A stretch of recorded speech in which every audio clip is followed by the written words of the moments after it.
नमस्कार दोस्तों, जोमेटो, कार्टरेड, आपका आदित्य बिरला या फिर नाइका, अगर इन सभी के आईपीओस को आप लोग देखते हैं तो इन्होंने अभी फिलहाल प्रेजेंट लास्ट ट्रेडेड प्राइस पे लोगों को नुकसान ही कराया है। आप लोग किस तरह से बच सकते हैं मैं इस वीडियो में बताऊंगा, क्योंकि देखिए जब भी हम लोग आईपीओ इन्वेस्टिंग की बात करते हैं ना तो ढेरों सारे आईपीओ एक ही साथ कूद पड़ते हैं और कुछ में काफ़ी अच्छा लिस्टिंग गेन हमें मिल जाता है, कुछ हम अपने घाव बना लेते हैं, यानी कि गेन आ जाता है तो फिर हम सोचते हैं कि और लंबे समय तक रखते हैं और लंबा रिटर्न हमें मिलेगा, फिर उसमें हम फंस करके पेटीएम जैसे फंस जाते हैं और हमें काफ़ी बड़ा नुकसान होता है। दोस्तों इस वीडियो में आप लोग जानेंगे क्या क्या चीज़ें आप लोगों को चेक करनी है और मैं आईपीओ इन्वेस्टिंग से क्यों बचता हूं और किस तरह के आईपीओज ऑप्शन को आप लोग देख सकते हैं। मैं हूं दोस्तों रवि और आप सभी का एक बार फिर से हमारे और आपके चैनल पे स्वागत करता हूं। सबसे पहले दोस्तों अगर हम बात करें कि अगर आप लोग किसी भी आईपीओ में यानी कि इनिशियल पब्लिक ऑफरिंग में किसी भी कंपनी का आ रहा है तो आप लोग उसका बिजनेस समझिए और उसके कस्टमर्स को समझिए, बिजनेस के कंपटीशन को समझिए। जैसे कि एक सीधा सा एग्जांपल मैं आप लोगों को बताता हूं जिससे आप लोग काफी रिलेट कर सकते हैं, वो है पेटीएम का आईपीओ।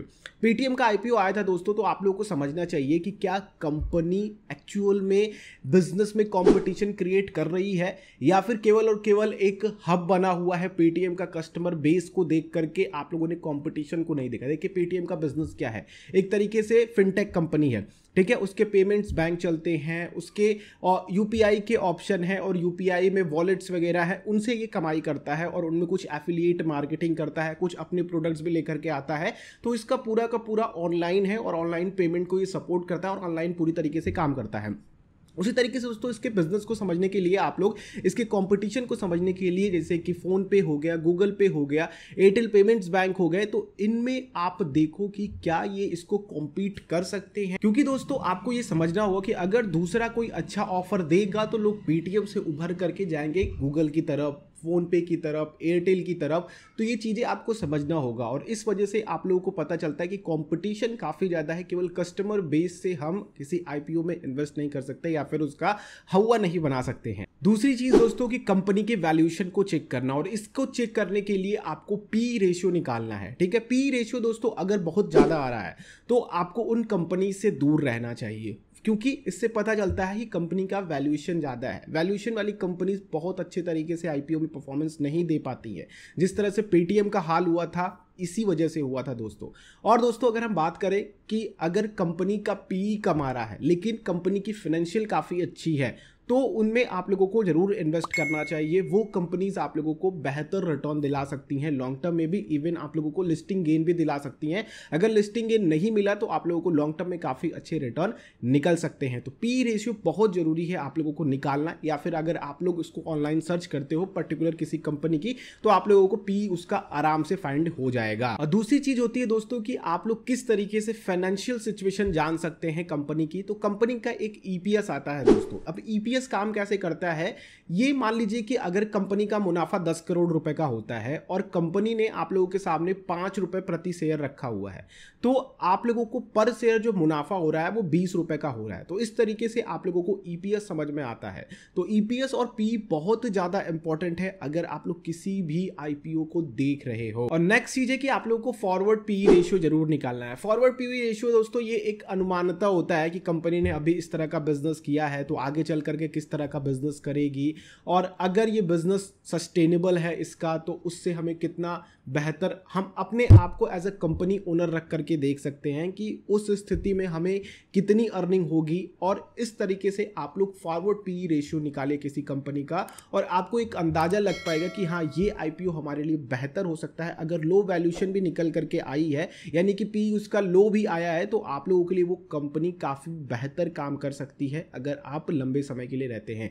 इसलिए फॉरवर्ड पी भी थोड़ा सा आप लोगों को निकाल करके रखना चाहिए, कंपनी का विजन आप लोगों को पता चल पाता है। अगली चीज दोस्तों जो काफी इंपॉर्टेंट है जिसे हम लोग इग्नोर करते हैं, कई बार हम समझते हैं कि कर्ज लेना अच्छी बात है, कंपनी अपने आप को बढ़ाने के लिए कर्ज ले रही है, लेकिन दोस्तों कर्ज कई बार बहुत बुरा साबित होता है और पूरी कंपनी को बैंकरप्ट कर देता है। ध्यान रखिएगा दोस्तों कि अगर कंपनी पे बहुत ज़्यादा कर्ज है, उसकी वैल्यूएशन के अकॉर्डिंग आप लोगों को जो ईपीएस वगैरह मैंने बताया वो आपने निकाल लिया, ठीक है।